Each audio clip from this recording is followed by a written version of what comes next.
আসসালামু আলাইকুম রাহমাতুল্লাহি ওয়া বারাকাতুহু।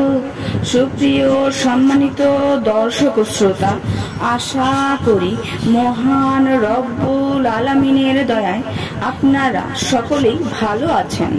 সুপ্রিয় সম্মানিত দর্শক শ্রোতা, আজকে হযরত আবু বকর রাদিয়াল্লাহু তাআলা আনহু থেকে একটি ঘটনা বর্ণনা করব।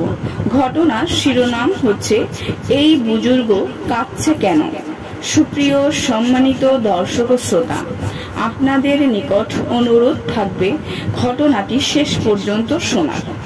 একদিন রাসূল সাল্লাল্লাহু আলাইহি ওয়াসাল্লাম মিম্বরে বসে এমন ভাবে ভাষণ দিচ্ছিলেন যেন তিনি বিদায়ী ভাষণ দিচ্ছেন।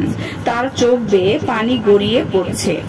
এক পর্যায়ে রাসূল সাল্লাল্লাহু আলাইহি ওয়াসাল্লাম বললেন, আল্লাহ তার এক বান্দাকে সুযোগ দিয়েছিলেন, সে কি দুনিয়া বেছে নেবে নাকি আল্লাহর কাছে যা আছে তা গ্রহণ করবে।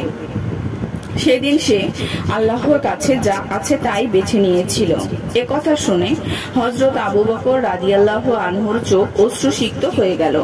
তিনি কাঁদতে কাঁদতে বললেন, হে আল্লাহর রাসূল, আপনার জন্য আমার পিতামাতা কুরবান হোক, আপনার জন্য আমার পিতামাতা কুরবান হোক। আবু বকর রাদিয়াল্লাহু আনহুর এমন অবস্থা দেখে উপস্থিত লোকেরা বলতে লাগলো, আবু বকরের কি হলো?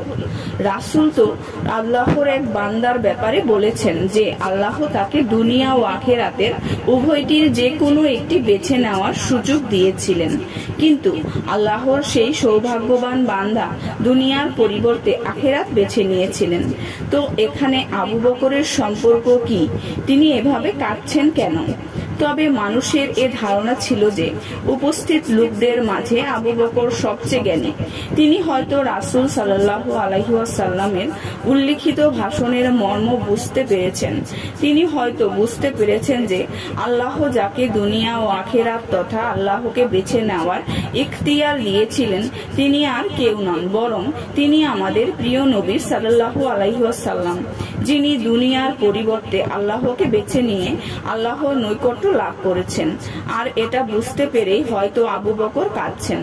এই ঘটনার কিছুদিন পরই আল্লাহর রাসূল সাল্লাল্লাহু আলাইহি ওয়াসাল্লাম এই দুনিয়া ছেড়ে চলে যান। সুপ্রিয় সম্মানিত দর্শক শ্রোতা, আজকের ঘটনাটি এই পর্যন্তই। ঘটনাটি যদি ভালো লেগে থাকে অবশ্যই চ্যানেলটি সাবস্ক্রাইব করবেন, লাইক করবেন, কমেন্ট করবেন এবং বেশি বেশি শেয়ার করে দেবেন। সবাই ভালো থাকবেন। আল্লাহ হাফেজ।